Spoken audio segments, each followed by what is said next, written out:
It began on a morning no one in the courthouse expected. People were sipping coffee, scrolling their phones, settling into their routine, until a teenage boy strutted through the hallway like it was his private runway. He smirked at officers, winked at assistants, and bragged loudly about things nobody asked for. And in that moment, the crowd sensed trouble was coming. But none of them imagined just how quickly everything would flip. The boy's name was Ethan, the only son of a wealthy businessman who believed money solved everything. He walked into the courtroom with sunglasses on, headphones in his ears, and an attitude that floated in like cold air. Staff whispered to each other, wondering how someone could be so relaxed when facing serious charges.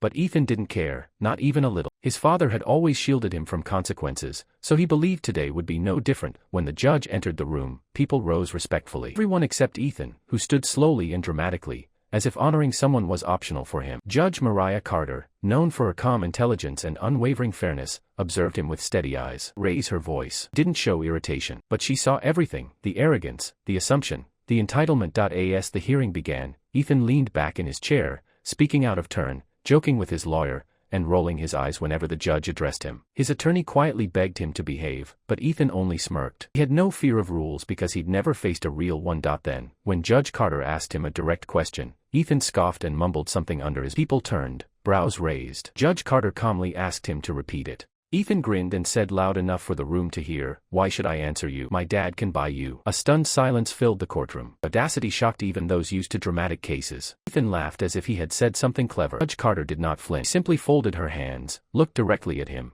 and something in the room shifted, quietly, powerfully, unmistakably, and for the first time that morning, Ethan felt something he had never felt before, uncertainty. Because Judge Carter had not even begun, the courtroom regained its breath. But the atmosphere had changed. Whispers traveled across the rows as if the entire building awakened to what had just happened.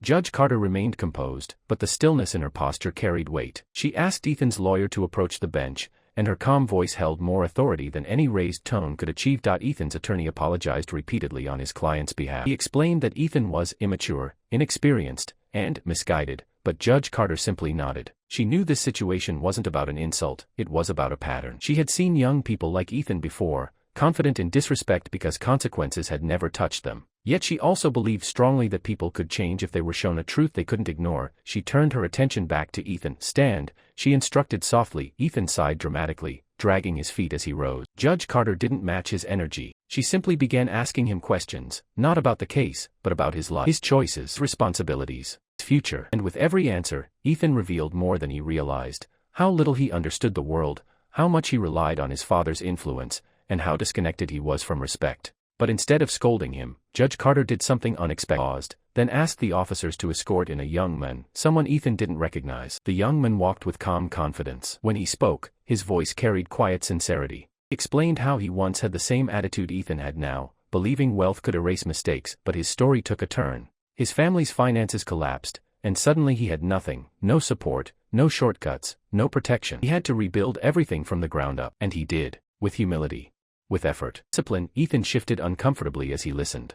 For the first time, his smirk faded. Judge Carter gently explained that Ethan's current case wasn't about punishment, it was about awakening. His disrespect didn't harm her, but it revealed what he lacked: perspective. He told him she wasn't going to raise her voice or trade insults. She was going to give him something far more powerful. A lesson he would never forget. The courtroom leaned in, sensing the shift, because the real turning point hadn't happened yet. By now, Ethan was no longer leaning back in arrogance. Something in the room, its honesty, its gravity, its truth, was finally breaking through. He stared at the floor as Judge Carter reviewed the details of his case. There was no anger in her words, only clarity, fairness, and transparency. She spoke about accountability in a way Ethan had never heard before. Not threatening, not emotional, simply real. As she continued, she described how respect is not bought, and character cannot be purchased. She explained that true leadership begins with humility, not entitlement. And slowly, the reality of her message began to settle into Ethan's chest, shifting something that had long been asleep. Then Judge Carter did something that surprised even the courtroom staff. She dismissed his attorney for a moment and spoke directly to Ethan one-on-one. She asked him what he wanted to become, what kind of man he saw himself as when he imagined his future, what legacy he believed his choices were creating. Ethan hesitated. First time, he didn't have a smart answer. He didn't even know what he believed. Judge Carter nodded, knowing. She had seen this before. Young people lost behind wealth, unable to recognize their own potential because they had never needed to seek it. She ordered a brief recess, and during the break, Ethan remained seated, surprisingly quiet. Officers observed him, noticing the shift in his posture, less pride, more uncertainty. When court resumed, Ethan stood before Judge Carter again, but this time, without prompting or arrogance. Judge Carter asked if he had anything he wished to say before she gave her ruling. Ethan swallowed hard. His voice, once loud and careless, now came out low and almost unsure. He apologized, not dramatically but sincerely. The disrespect. For his assumption. For the words he had thrown carelessly at someone who had only treated him with fairness.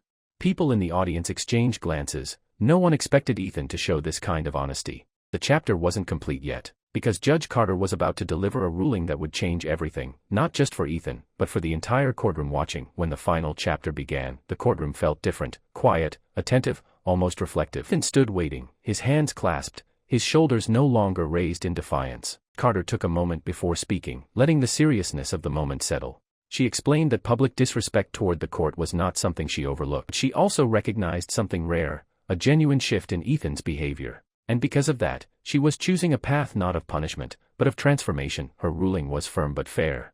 Ethan would complete a guided mentorship program, community service specifically focused on youth support, and mandatory character-building workshops. But that wasn't the part that everyone remembered. The unforgettable moment came when she addressed Ethan directly. "You told me your father could buy me," she said gently. "But what you truly needed today wasn't money. It was guidance. And I hope you understand that value now." There was no humiliation, no harshness. Only truth. Ethan nodded slowly, and for the first time, his eyes held something new: awareness, respect, growth. But then came the part that stunned observers. Judge Carter added a simple order. Officers were to escort Ethan out through the formal process, not because he was being punished harshly, but because he needed to understand that actions have real steps, real procedures, real consequences. The boy who entered the courthouse bragging and mocking now walked out silently between officers, not in suffering, but in reflection. People watched as he left, some surprised, some impressed, all aware they had witnessed something rare. A transformation. Forced, not fearful, earned. And that day, long before Ethan even realized it, Judge Carter had given him the greatest gift he had ever received: a chance to become someone he could finally respect.